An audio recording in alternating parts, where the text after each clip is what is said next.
You know that moment when the urge shows up out of nowhere? You weren't spiraling, you weren't panicking, you were just sitting there and suddenly the thought lands. I should probably reach out. Your phone feels heavier in your hand, your mind starts rehearsing what you'd say, and the longer you sit with it, the louder the urge gets. Not frantic, persistent, right? Wanting to chase doesn't mean you're weak. It means your body wants this feeling to stop. That's what it means. Come sit with me. Come on in.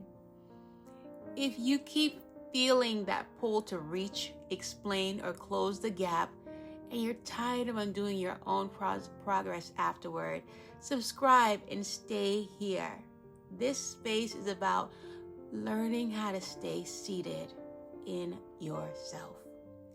We're talking about chasing today, not as a flaw, not as something to shame, no, but as a moment most women misunderstand. Because once you see what's actually happening when the urge hits, you stop reacting to it.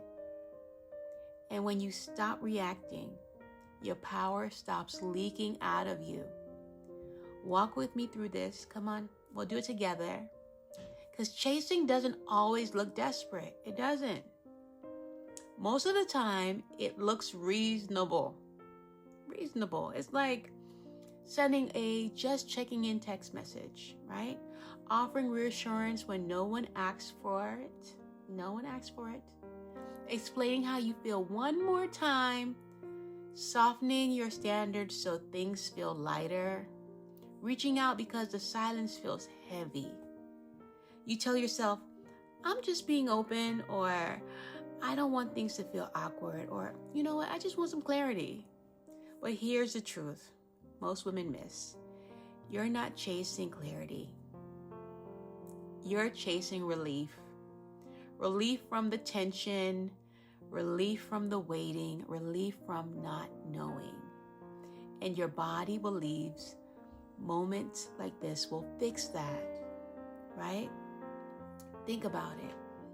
Think about the last time you wanted to reach out. What feeling were you trying to get away from? When the urge to chase shows up, your body tells the story before your mouth does. It does. Your chest feels tight, like something needs to move. Your thoughts speed up. Your focus narrows onto one solution. Do something. You're not emotional. You're activated. And what's really happening is your body wants regulation. Yeah. Not connection, not resolution, regulation. That's why the urge feels physical. It's not loud panic, it's pressure. Pressure to move, to smooth things over, to make the discomfort stop. And if you're honest, sitting still in that moment feels harder than reaching out. It does. This is the part women don't say out loud. You think, if I don't say something, I'll look cold. Or if I don't reach out, maybe I'll lose him. Or what if he thinks I don't care? What if this is my fault? You start bargaining with yourself. You do. I'll just send something light. Yeah. I won't pour my heart out. I won't spill my guts. I'll just test the waters a little bit. Just throw something out there. And all of that sounds logical until you look back later and realize you moved before you were ready. Not because you're impulsive, because discomfort is persuasive. It is. It's very persuasive, right? Here's a truth that changes how you see this. The urge to chase isn't about the other person. It's about how your body learned to soothe itself. At some point, reaching out brought relief. It did. Explaining brought relief. Fixing it brought relief. Not lasting safety, but relief.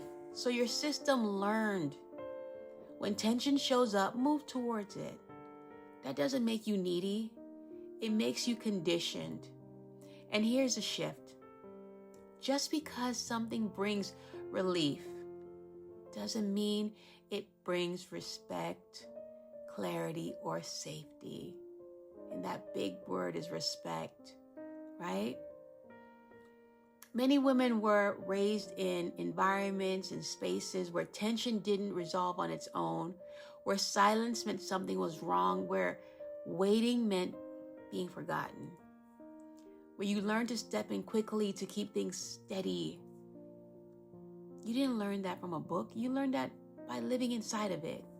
So now when something feels off, your body reaches for what it knows, right? Movement, contact, fixing.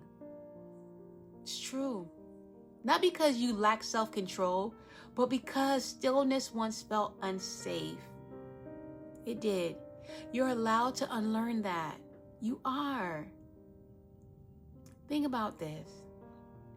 Where did you learn that waiting wasn't safe? Right? Where? And let me say this plainly. There have been moments when you felt the urge to chase and followed it. You sent the message.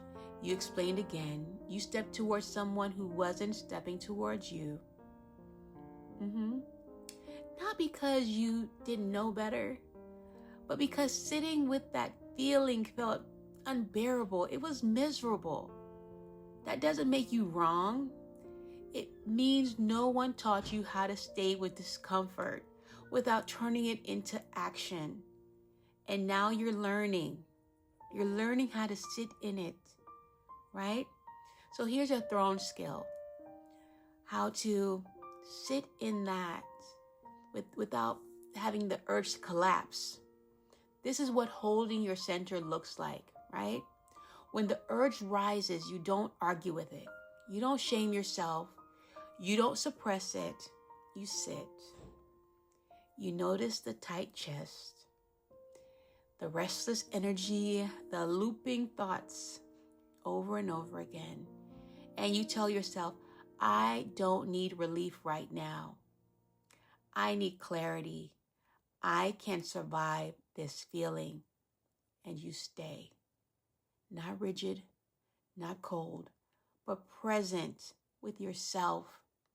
That's composure, right? The second wave most women miss.